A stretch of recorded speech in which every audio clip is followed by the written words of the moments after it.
Hi everyone.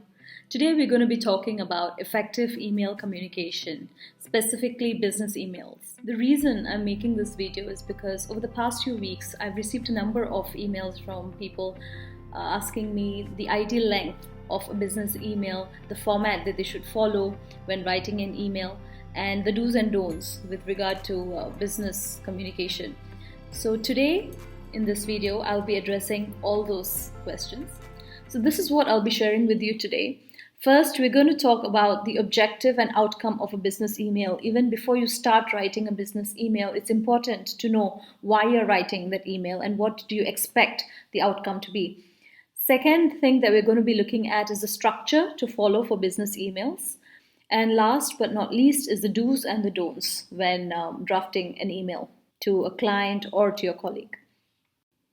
Even before going into each of the focus areas, let's first talk about the relevance of this topic. Why are we even talking about effective business communication? That's because we spend a lot of time on emails. At the workplace, an average office worker spends around 2.6 hours a day just reading and answering emails. And that is around 28% of the time that a person spends at the office. So I've taken this data from a Harvard Business Review article. I've included the article link in the description box below. So even though there are other forms of communication like phone, face-to-face, or WhatsApp, we still prefer email at the workplace because it's less intrusive and it's also quick. Since most of us prefer email communication over other forms of communication, it's important that we communicate effectively over email. So let's now start with the first focus area. Before you even start writing an email, it's important for you to have the objective and outcome in mind. So the objective is, why are you writing this email? So why is it that you're sending this email to a client? Are you informing the client that the project will be delayed by a few weeks? Why are you writing a particular email to the colleague? What are you trying to convey? So that is the objective. Outcome or the call to action is, what do you hope to achieve? There's a reason why you're writing an email. It could be to convey information. It could be to get something in return. Maybe you want to get some information from a client or from a colleague. So you have to make that very clear in your email. So understand what the objective and the outcome is before you start writing an email. The structure of a formal email and the structure for an informal email, they're both different. The structure for formal email is as such. I've taken this example from British Council. Again, I've included the link in the description box below. So here you can clearly see that there are a few paragraphs. So this makes it easy for the person to read instead of lumping it all together in one paragraph. So first, include the subject. It's important that you have the subject, which should be a few words, conveying the gist of what's there in the email. Next is the greeting. So after the greeting, you start with pleasantries, a thank you, or I hope you're doing well. Next comes the main message. A business email should be short and sweet. You should convey the information immediately. It should not be like a novel or a thriller where you convey information at the end. It should always be at the beginning. So the main message, what do you want to convey to the audience? Next comes the additional details. Anything else that you would like to add that the person needs to know. Then comes the call to action. The call to action comes just before you end the email. And then a courtesy, either a thank you or I look forward to meeting you. Last but not least, your signature. So this is the format that you should follow for any business email. Now that you're familiar with the format for business email, let's move on to the do's and don'ts of effective business email communication. Let's start off with the do's. It's important that we insert the recipient's email addresses after we have completed writing the email, just before sending it. This is to ensure that you don't accidentally send the email before you finish writing it. Next, ensure the subject line is clear. Your subject line should indicate what the email is about, and never ever leave the subject line empty. Insert your signature and contact details so that the recipient can always get back to you for more information or any clarification. Always use professional salutation. At the beginning, don't say hey, yo, because that is unprofessional. Your clients are not your friends. You have to be professional. So use dear or hi. Next, keep your email short and at the same time cover all the necessary points. Just because it's short doesn't mean that you omit certain information. The email has to be short because every day we receive around 100 emails, either directly sent to us or that we are copied in. So we will not have time to read long emails. How many of you love reading long emails? I don't think any of you do. Even I don't like reading long emails. I prefer the ones that are short and they convey information quickly. Always keep your emails short, and if you prefer writing them in points, you can do that as well instead of full sentences. So, next, structure your email so that's easy to read and digest. Do not put all the information in one paragraph.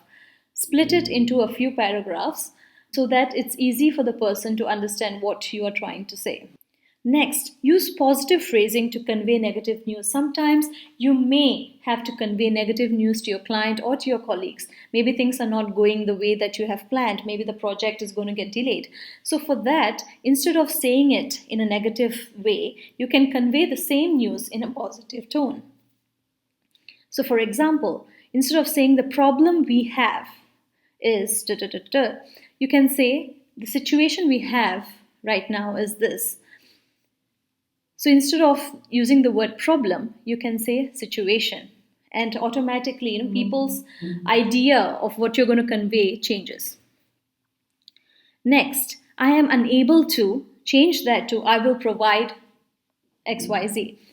When you say you're unable to, the recipient will get some negative vibes. So you do not want that. So instead, say that you will provide. So what are you able to do? Last but not least, proofread your email twice before hitting send. Sometimes when we are writing, we may omit some words unknowingly. So when you proofread, you will understand the mistakes that you have made and then you can correct them. Now let's move on to the don'ts. Do not hit reply all if others don't need to know the content. How many times have you received an email that is irrelevant?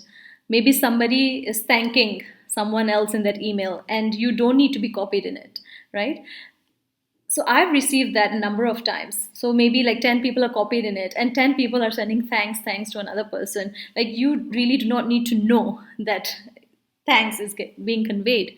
So imagine being copied on hundreds of such thank you emails. I think that's going to be a nightmare, just deleting those emails. So when you reply all or when you reply to someone, make sure that that information is relevant to that person. Next, don't use humor when expressing serious matter because that just dilutes your message and people will not take you seriously. Don't assume the recipient knows the history. There's a reason why we send email trails. There's a reason why we send attachments is because not everyone may be aware of the history. And never ever send an email when you're angry. Sometimes you're frustrated. We just want to send an email. We just want to inform the other person how we are feeling. But remember that emails last forever. People save them and they can use that against you. So never ever send an email angry because you may regret it in the future once you're calm. Don't overuse emoticons, capital letters, and exclamation points. Emoticons, like the ones that you see in this slide, they look unprofessional. You can use them once or twice, depending on the situation, but don't overuse them because that just shows that you're not being professional. And when you use all capital letters, it means that you're shouting. So you do not want to send an email in which you're shouting or in which you are angry. The next point is don't sound blunt. So instead of saying send the document by 5 p.m., you can say kindly send the document by 5 p.m. By adding the word kindly, you change the tone of the message.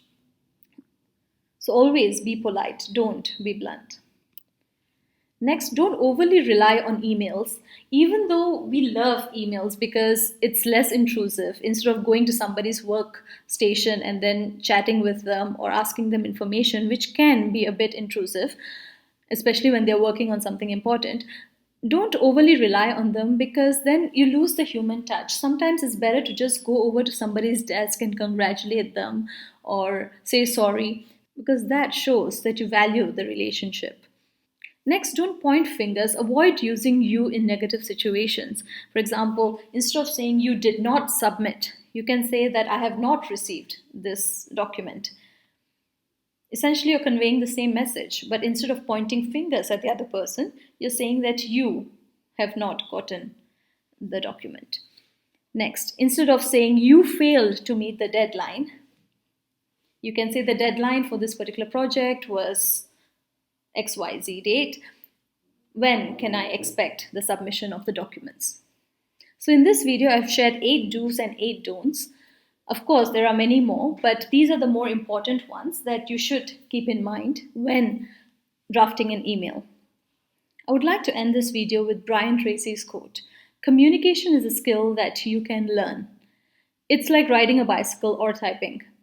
This is not something that you were born with. You started learning how to ride a bike, you started learning how to type, and now you're really good at it. So if you're willing to work at it, you can rapidly improve the quality of every part of your life.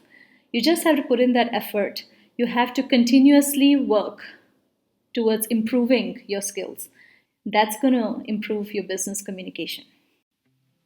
I hope you've enjoyed today's video and that you've learned something new from it. Effective business communication is a vast topic, and what we've covered today is just the tip of the iceberg. If you'd like specific advice, please do reach out to me. You can send me a message through my website or you can send me an email, and I'll be more than happy to answer your queries.